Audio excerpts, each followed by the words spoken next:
Good day, everybody. I'm Shmee, and I make guides for Path of Exile's Ruthless mode. Today I'm back to talk about the details of the latest patch, which just massively buffed the Necropolis craft system and Necropolis League overall. It just went live this morning a couple hours, so we're going to dive right into it.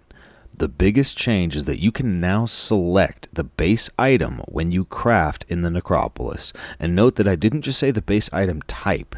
As long as you are a high enough level, you can individually select the exact base item when crafting. This even includes base game gear with special implicits like Astral Plate or Assassin's Garb. You're no longer going to find those stat requirement corpses that you used to use for this manipulation, so you can cremate any of the ones that you may be holding in your graveyard. This change is monumental. Previously, that was the number one way to have a Necropolis craft get bricked, was getting a bad base item type, and now you can just pick and choose as long as you're crafting any non-jewelry equipment from the base game. If you're in Standard League, you can even do it with jewelry. It removes several necessary corpses from each and every craft, and it now guarantees your preferred base item type.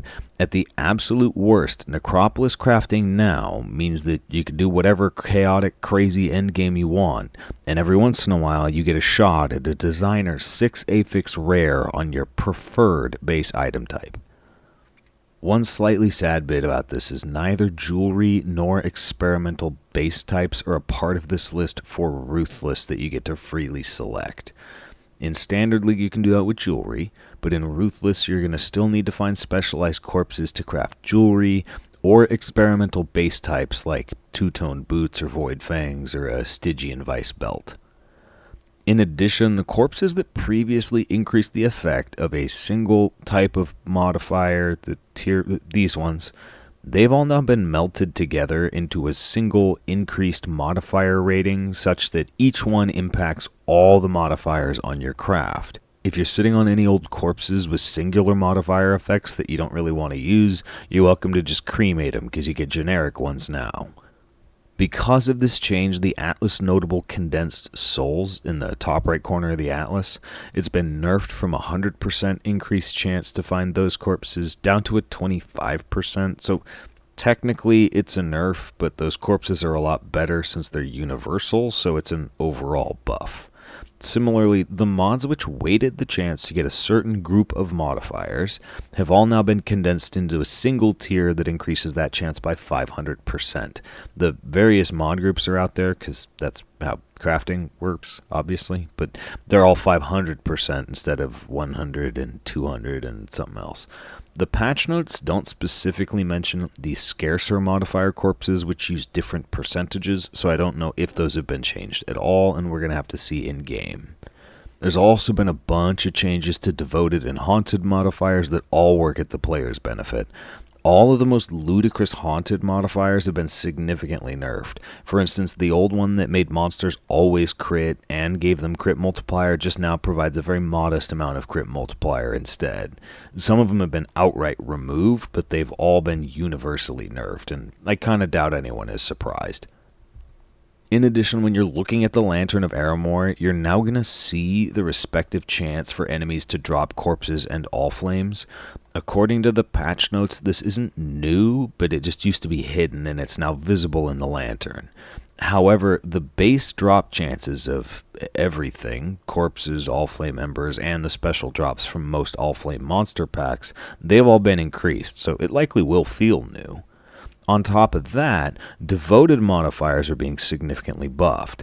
Changes to haunted modifiers, increases or reductions, no longer have an impact on devoted modifiers, and vice versa. So investing into the good mods no longer nerfs the haunted mods, and investing into the haunted mods no longer nerfs the devoted ones. Basically, friendly ghosts just got a lot more friendly because there's no drawback anymore.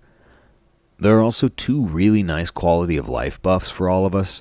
First is that you can just pick up any corpse as an itemized corpse straight to your inventory for free instead of having to have Aramore collect it and send it to the graveyard. That's going to be really nice for any of the corpse hoarders like me that are constantly pushing a full graveyard. And the other one is that the lantern will not finalize in your map device until you actually hit that enter button. It means now you have an opportunity to go back to your stash if you have some scarabs or all flames hidden there before you open the map. Your inventory used to get locked, and it doesn't get locked anymore. And I'm going to be honest, I thought Necropolis was good on day one. Tough, powerful, but yeah, I thought it was real strong. It's very complex. The crafting system is deep, requires a lot of dedication, but the payoffs were absolutely huge the more you invest into it. Now, it's just being universally buffed. Just buff across the board. Being able to handpick any base item for crafting is going to boost item progression to the tachyon scale. And now you just get more. Of what, you ask? Yes. These entire patch notes can just be boiled down to more good, less bad. And I already thought it was awesome. So I'm just going to get back to it because the absolute chaos of Necropolis League has a solid grip on me. Thank you all for watching, and until next time, take care, Exiles.